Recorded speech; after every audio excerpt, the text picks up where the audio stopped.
Diane's obsession with controlling my property had always been creative. But after the sheriff incident, I thought she might finally take a hint. She didn't. Her next scheme targeted the very communications infrastructure of my ranch. It started early one morning. I was in the barn checking on the cattle when my assistant ran up, visibly panicked. "Someone's at the satellite dish," she shouted. "They're trying." To take it down, I grabbed my ATV keys and tore across the field. By the time I arrived, Diane was standing under the massive satellite dish near the edge of the property. Wearing her usual smirk, a ladder, propped against the metal pole and holding a wrench like she knew exactly what she was doing. "Diane, step away," I yelled. She turned, feigning innocence. "I'm just fixing it." "It's leaning, right? Someone should maintain community property." I stopped. Her lies were obvious.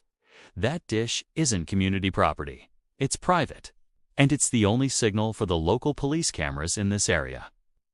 You touch it, you're interfering with law enforcement equipment, which is a federal offense.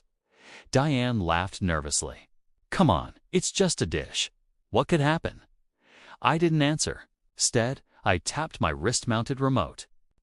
The dish immediately activated a silent alarm system, notifying local authorities and activating the cameras I had pointed toward the perimeter. Within minutes, multiple patrol cars were converging on the ranch. Diane's smile faltered. "You called?" "The cops."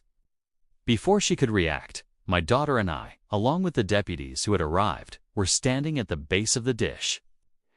"Ma'am," one deputy said, "you are interfering with private and law enforcement equipment. Step away immediately." Diane froze, eyes darting between the dish, the deputies, and the camera feed showing her every move. Panic set in when she realized the gravity of her situation. She had gone from property meddler to someone who could face serious federal charges. "Look, I was just," she stammered. "Just what?" My daughter asked coldly. "Just nearly disabled.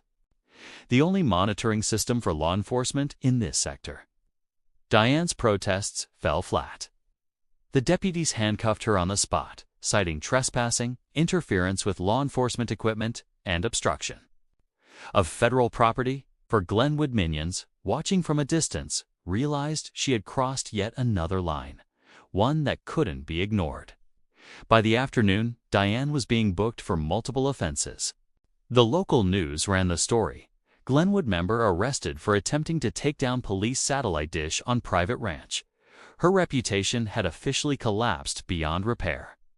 I climbed the ladder later, inspecting the satellite dish. It was intact, functioning perfectly.